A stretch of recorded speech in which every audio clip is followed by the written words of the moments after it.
आता भावकीचा वाद राज्यातला आहे, तो आता जिल्ह्यात आला आणि आता तो गोकुळमध्ये आला. माझ्याबरोबर तशी काय चर्चा त्या ठिकाणी झालेली नाही. काँग्रेस म्हणून आम्ही 30 तारखेला आमचे सगळे ठराव आहेत हे धैर्यप्रसाद हॉलजवळून चालत जाऊन आम्ही एअर ऑफिसला 30 तारखेला सकाळी 10-11च्या दरम्यान त्या ठिकाणी देणार आहोत. आम्ही लढाई करण्याची तयारी ठेवलेली आहे, कारण की गेल्या 5 वर्षात आम्ही म्हशीला असू दे, गाईला असू दे, जादा दर दिलेला आहे, पैसे वाचवण्याचं काम केलेलं आहे, शेतकऱ्याला न्याय देण्याची भूमिका या ठिकाणी घेतलेली आहे आणि गोकुळ टिकला पाहिजे ही भूमिका माझी प्रामुख्यानं आहे. नाहीतर आता भावकीचा वाद राज्यातला आहे, तो आता जिल्ह्यात आला आणि आता तो गोकुळमध्ये आला. गोकुळ टिकूया असं म्हणून होर्डिंग्स केले, त्याच्यावरून शासन मुश्रीफ म्हटले की आम्ही कुठं मोडाय निघालो, आम्ही वाढवाय निघालो.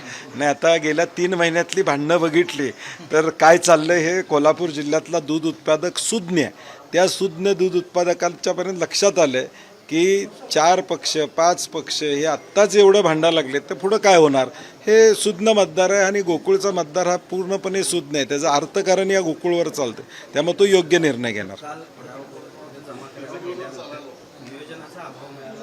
मंत्री हसन मुश्रीफांना त्याचा संताप व्यक्त करावा लागला, अधिकारी ऐकत नाहीत अशा पद्धतीची परिस्थिती, फोन म्हणून मालगाव्यांना झोपावं लागलं, जमत नसेल तर काम सोडा अशा पद्धतीची भाषा वापरावी लागली. कसं बघता येतं?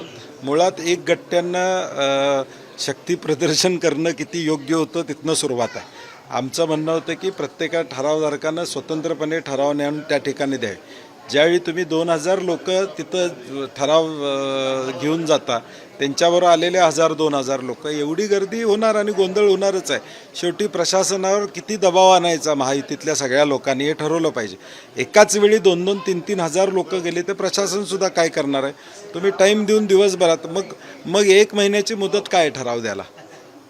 1 महिन्याची मुदत निवडणूक नियमावलीत 1 महिन्याची मुदत कशासाठी आहे की दररोज 100-200 ठराव आले तर महिनाभरात त्या लोकांना त्याची पोच देता येते, त्याचं व्यवस्थितपणे नोंदणी करता येते. ठराव ज्यांना आणला त्याची आता काल झालेल्या ठरावात कोणी दिला, कुणाची सही आहे, नेमका ठराव दिलेलाच माणसानं दिला का नाही, आता ह्याचा थांग पत्ता लागणार नाही. त्यामुळे आम्ही पहिल्यापासून म्हणत होतो की ठीक आहे, शक्ती प्रदर्शन आपण एखादा मेळावा घेऊया, जद्दतीनं मेळावा घ्यावा, परंतु लोकांनी दररोज जाऊन ठराव दिले पाहिजे, तरच त्या प्रशासनाला त्याची खातरजमा करता येईल. आता तुमच्या लक्षात येईल की ज्यावेळी 30 तारीख संपेल त्यावेळी दुबार ठराव किती आले. आता आमच्याकडे अशी माहिती आली की जे चूक निवडणूक आयोगानं काय केली, निवडणूक प्रक्रियेनं की जो फॉर्म काढला ठरावाचा तो कोणी छापून घ्यायला लागले. आता तो छापून घेऊन परत दुबार ठराव करायला लागले.